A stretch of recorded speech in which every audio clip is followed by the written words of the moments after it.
Assalamualaikum warahmatullahi wabarakatuh. Selamat bertemu lagi dengan channel Dangau Inspirasi. Alhamdulillah sore ini kita kedatangan tamu istimewa.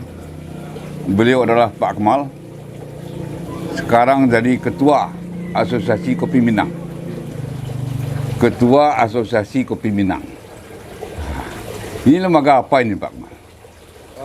Ini lembaga intinya sih mengurusin kopi di Sumatera Barat.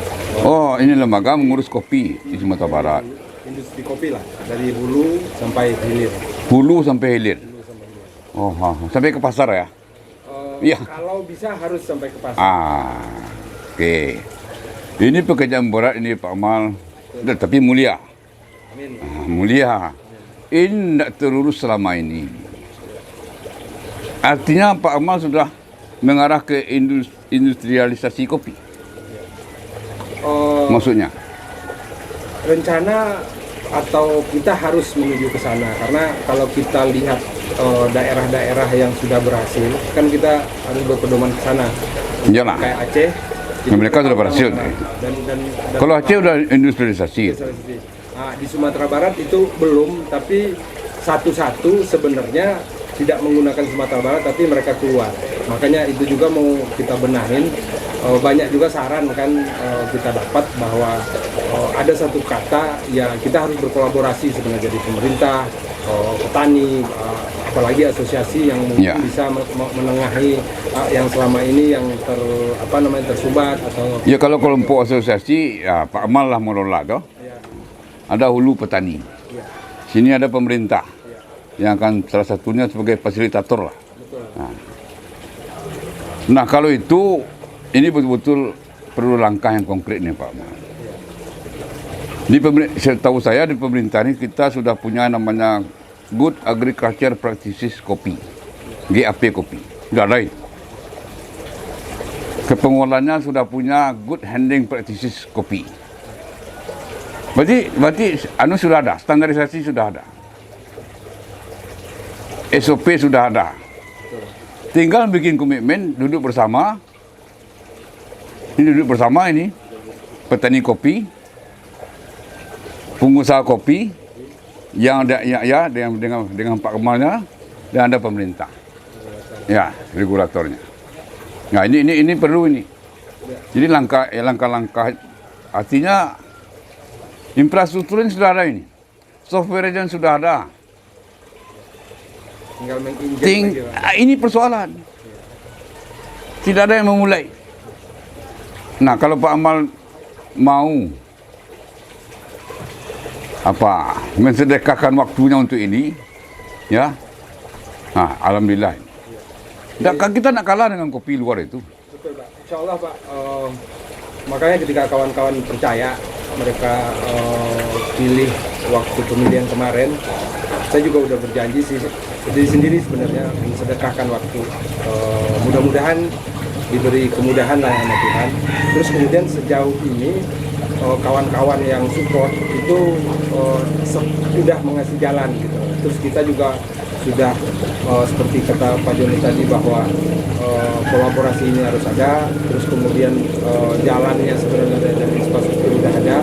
Sebenarnya mungkin dengan keterlibatan kita nanti kita berusaha untuk menyatukan itu agar satu tombol yang industrialisasi itu bisa tercapai di Sumatera Barat, terutama yang kita garis bawahi di program jangka pendek itu Pak, sebenarnya memang di hulu Pak, karena kita lihat hulu kita memang belum semaju kawan-kawan di daerah. Nah, kalau kita bicara hulu, kita sudah punya kawasan kopi nak Sumatera Barat ini. Sebenarnya kawasan kopi khusus itu belum. Nah, ini harus bikin. Ya. Nah, biar dinas nanti yang mengajukan ke Pak Gub, bikin pergubnya. Kawasan kopi dulu. Katakan kawasan Solo, kawasan Pasaman, kawasan Agam Timur misalnya. Tidak tahu saya, yang penting ada kawasan. Tinggal petanya jelas, produksi per bulannya jelas, spesifikasinya jelas. Nah, ini kerja keras nih Pak Akmal. Betul-betul kesepakatan bersama. Pemerintahnya betul-betul mau, tidak sekadar mau ya, betul-betul mau membangun negeri ini. Pak Akmalnya betul-betul mau membangun negeri ini. sehingga kopi kita akan tersohor. Tinggal membranding lagi. Jangan di branding juga kopi orang lain. Kopi kita ini naik kena anunya. Ini tidak di brand, orang lain juga yang mengunggulkan. Itu juga Pak sebenarnya janji waktu terpilih jadi ketua itu, salah satunya di tim kita yang sekarang ini memang salah satu yang pengen kita sasar adalah Gen Z, karena mereka kan orang yang seperti Pak John bilang, orang sekarang itu sudah tidak mau membaca lagi, tapi ya, bukan sudah tidak mau ya, jarang. Jadi mereka menonton dan mendengar. Jadi kita lagi ngebangun film dokumenter, dan bukan hanya sekali film sebenarnya, ini bisa kita pakai untuk kemana aja, untuk pameran macam-macam, tapi juga ada nanti kita bangunkan platform-platform media sosial, dan kita potong materi-materi yang udah kita kumpulkan ini. Itulah yang kita harapkan bisa menginfluence anak-anak muda. Ya. Dan harapannya Pak, seperti Bapak John bilang tadi, kita harus kawasan khusus. Mungkin itu bisa terlaksana karena gini, anak muda gitu loh. Misalkan kayak sekarang di Solo, sebenarnya menurut saya sih kalau dilihat sekarang yang maju itu Solo dan Pasaman mungkin yang daerah baru dan anak-anak muda di dalamnya. Mudah-mudahan kabupaten lain juga mencontoh ini dan ada muncul anak-anak muda yang mengelola kopi ini dengan model industrialisasi sekarang lah. Ya, itu harus. Jadi keterlibatan Gen Z ini penting. Kenapa? Karena nanti kita mendesain brandingnya, nanti promosinya di dia itu. Dia akan menembus dunia. Betul. Begitu. Bagaimana kita menggerakkan mereka ini? Salah satunya tentu sukses story. 1-2 kopi di Sumatera Barat ini perlu dikemas dengan baik. Perlu itu. Betul. Dengan demikian itu akan menarik. Strategi di film dokumenter pun benar kata Pak Joni. Walaupun ini filmnya belum jadi, kalau lagi proses, memang beberapa teknik penggarapan kan banyak tuh.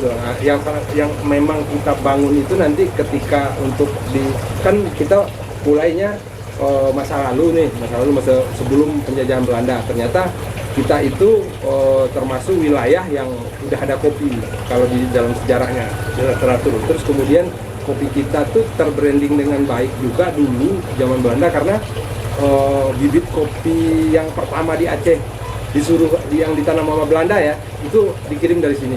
Nah itu literatur yang memang ada penulisnya dan bukunya ada. Terus kemudian ketika itu sudah ada, mungkin di masa sekarang, yang tadi itulah Gen Z tadi itu Pak, kita akan dorong lewat media-media baru sekarang, terutama media sosial yang memang mereka hidup di situ gitu. Ya.